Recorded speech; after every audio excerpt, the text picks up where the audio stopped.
एक ट्रेन आ रहा है। ये अंकल जी को देखिए, रात में भी ड्यूटी किया जाता है। ये ट्रेन का काम है, ऐसा है दिन रात सब देखा जाता है काम का।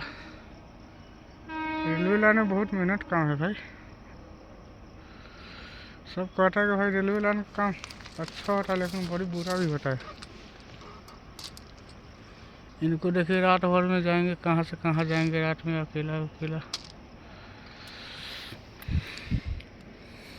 देखिए रेल आ रहा है, ट्रेन आ रहा है, एक्सप्रेस। कौन सा एक्सप्रेस है तो मालूम नहीं, आने के बाद ही पता चलेगा। साला भी दरभंगे रहेगा तो चिल्लाते रहेगा, आ रहा है। चलिए आइए गया। देखिए कितना मस्त आपका शूटिंग हो रहा है, देखिए आप लोग। तो रेलवे पे इतना आवाज़ मिलेगा कि मेरा क्या सुनाई देगा।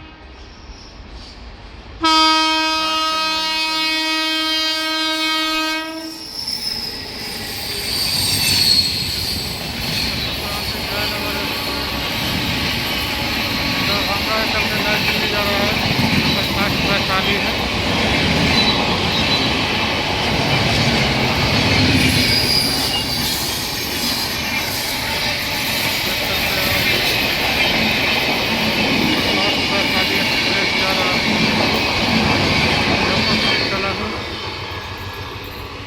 हाजीपुर में इसका स्टॉपेज होगा।